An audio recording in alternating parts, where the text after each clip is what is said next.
Let me see if I can record this properly. Last time I tried to go record a video, I clicked the go stream button and I talked for 17 minutes on a stream trying to record a video, and I had to delete that stream. So now we're going to try it again.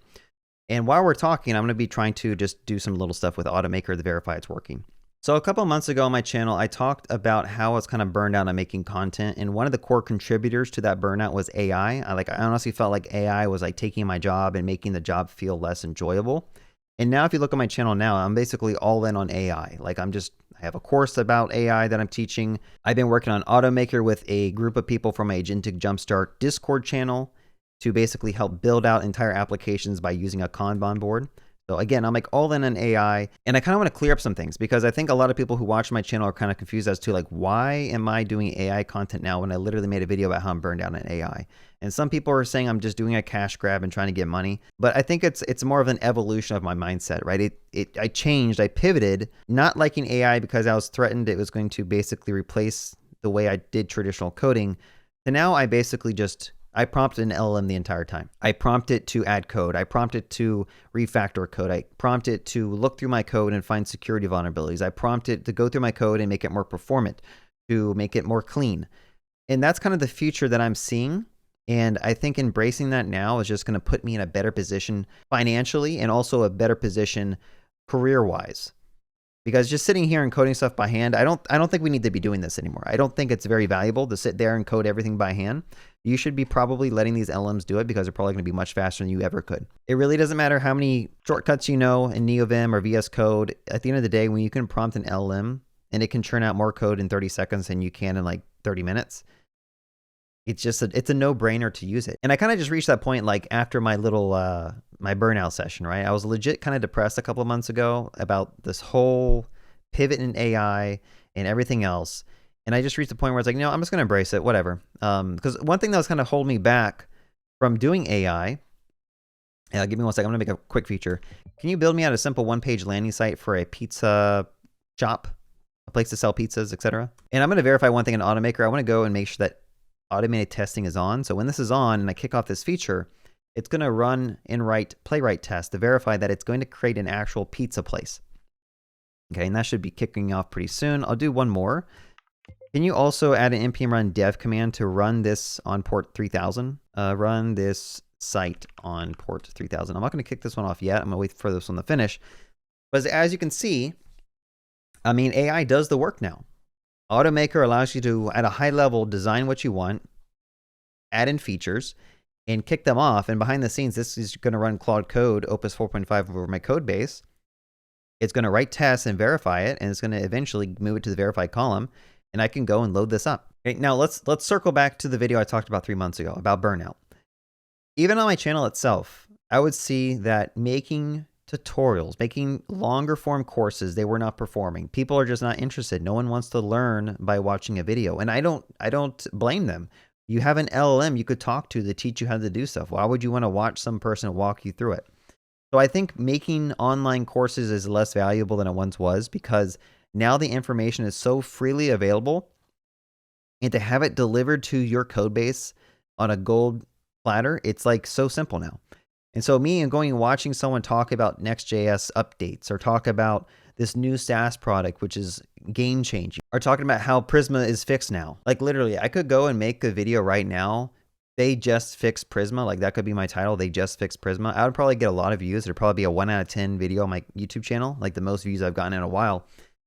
But that content just doesn't excite me. Like I don't care about Prisma. I don't use Prisma. I use Drizzle. I don't need to make a video to show you a change log that they published. You can go and read docs, right? And if you can't, then I guess you're not the type of viewer I'm really interested in teaching. I want to be around people who are like competent and able to actually do things. And one of the things I found with Automaker is I found a group of people who are able to do things. Like on my Discord community, it's just a bunch of people using Claude Code, shipping features super fast. And it's super refreshing to have an idea. I throw it in the Discord chat, and then the next day, I have a PR with like 40 file changes, and the idea is working perfectly. The exact way I asked it to be added in, it's like working. And I've tried community projects on my channel, and like you're just not going to get that without AI. Like you're not going to get that rapid feedback, rapid prototyping, exciting, ship fast type of mentality unless you're using like Claude Code or composer, these models. All right, so you can see here it's basically going through, and these are it has to install the dependencies and run the test, and then finally verify the playwright test. But yeah, I mean, like, I guess the point I'm trying to get at is I think every developer goes through this period of like being depressed, at least the ones who have been coding for a while, like being kind of depressed with the state of AI and how much better it's getting. And you'll reach a point where it's like, you can't fight it anymore. You literally can't fight this stuff anymore. You can try to find as much cope as you can. You can breathe that copium in all day, but eventually you're going to realize that like, this is just a more efficient way to code.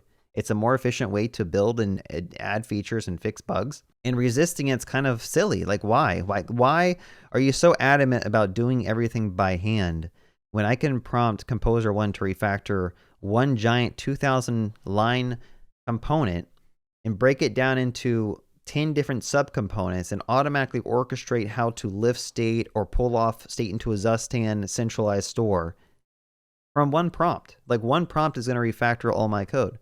And after you do that enough, I think what the main issue of people who are very against AI is that they're already coming into it judgmentally.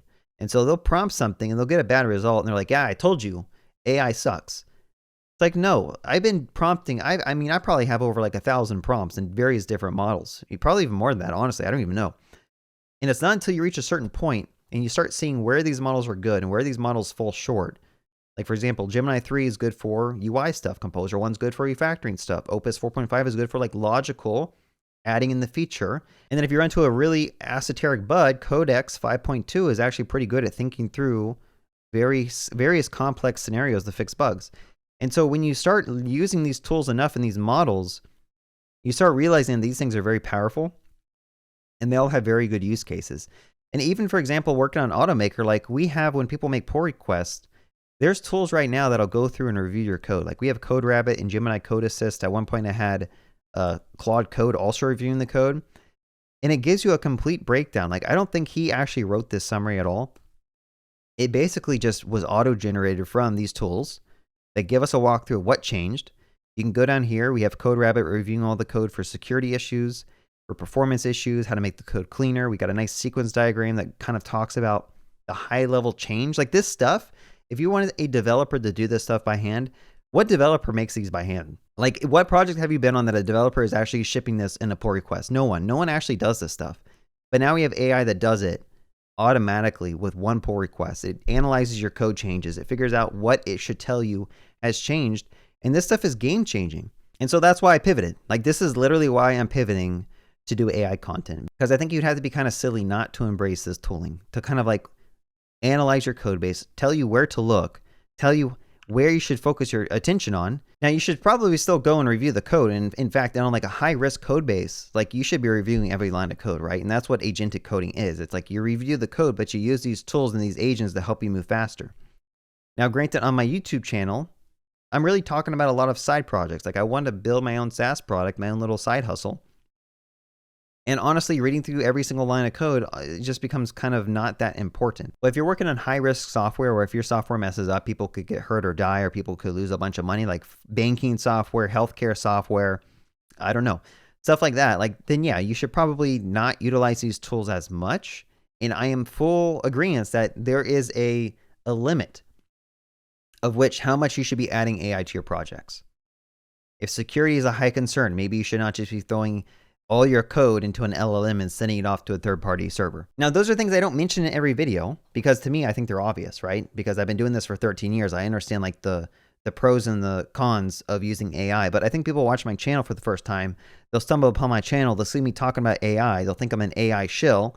And then they'll see me talking about a course that I'm working on, which by the way, if you guys are interested in learning agentic coding and all the things I learned along the way, I have an Agentic jumpstart.com course with over 73 videos right now. I'm adding more in 11 and a half hours of content. We talk about prompt engineering, context engineering, my secrets I've learned about prompting. And then I walk you through Cursor and Claude Code. And then finally, we're going to be building out a web application, a full stack web application using Drizzle, using Postgres, and then deploying it out to Railway.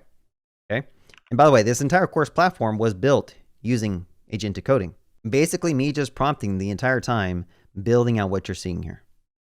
Now, the difference between agentic coding and vibe coding is with agentic coding, I know what R2 is. I know what security is. I know how to set up OAuth tokens. I know how to set up all of this stuff.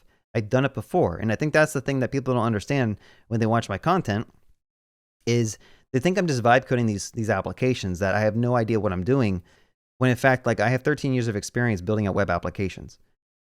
And so I can prompt it along the way and have it give me much better results and better outputs, because I can look at the code and see that it's doing something silly, and then I can reprompt it to become aware of its issues and kind of fix them. I guess to summarize what the point of this video was, a couple months ago, I was pretty depressed about AI. I was kind of bummed out. Like, the joy of coding kind of was going away.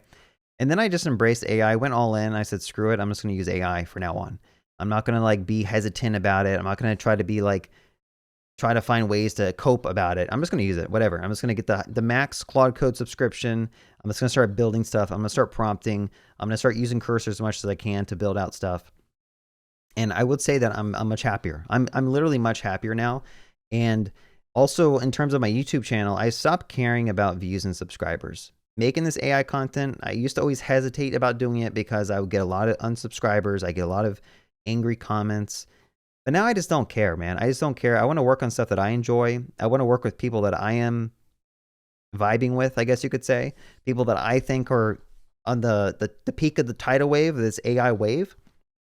And I don't care about working with people who are very anti-AI. Like, it's just not interesting to me. I barely even go on my own Discord channel. Like, I have 2 Discord channels. I have a new Discord channel for Agentic Jumpstart. So if you want to join my Discord community there and be able to talk to people who are enthusiastic about AI, go check that out. But I also have my own web dev Cody Discord.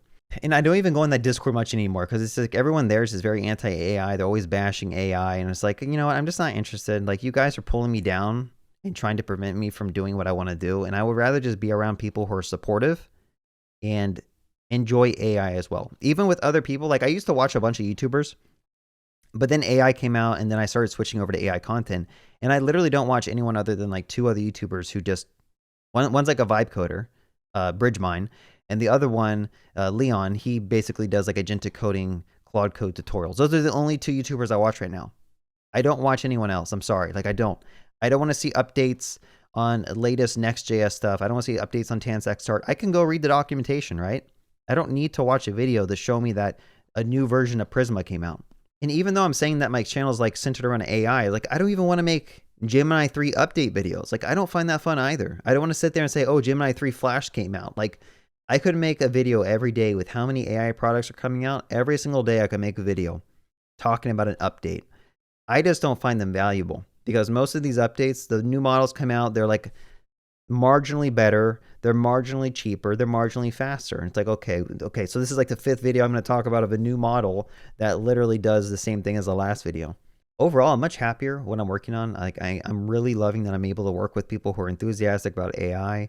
They're able to ship stuff fast. We're able to iterate fast. And all of my side projects, I'm able to actually like pretty much get done, because I'm not limited by time anymore.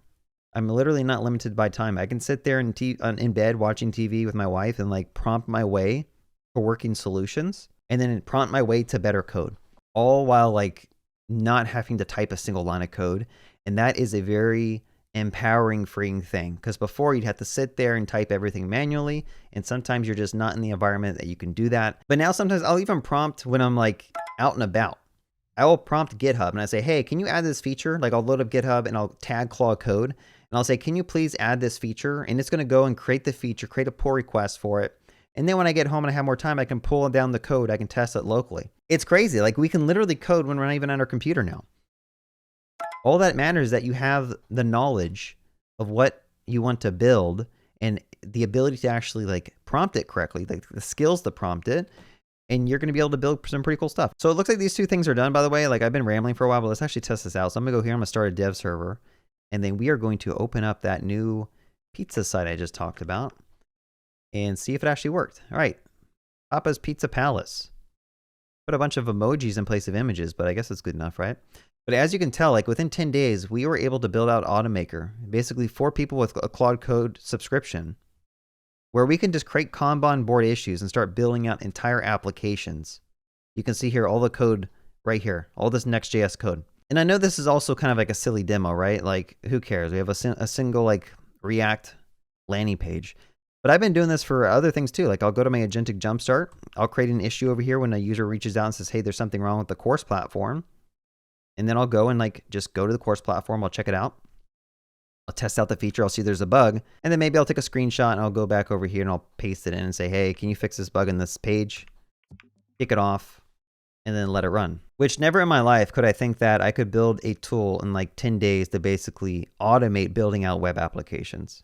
Like, we're living in crazy times. And I think the people who are actually like leveraging these tools are able to build very, very cool applications very fast at a much rapid pace than they ever could have before. All right, my final remarks. I've been kind of rambling for a little bit, but I guess what I'm trying to say is I think you should embrace AI. I think AI is good. I think if you know what you're doing and you have some experience with coding, you can churn out a lot more code than you ever could have. You can refactor a lot more code than you ever could have, but you can also generate a lot more slop than you ever could have. So you do have to be cautious with it. You do have to make sure you know what you're doing. But other than that, yeah, go check out Automaker. I'll put a link in the description. Go give us some stars. We're trying to grow some stars on GitHub. And then also my Agentic Jumpstart course. If you want to learn some of the cool things I've figured out along the way with agentic coding, go check out agenticjumpstart.com if you want to enroll in my course or join my free community. Have a good day and happy coding.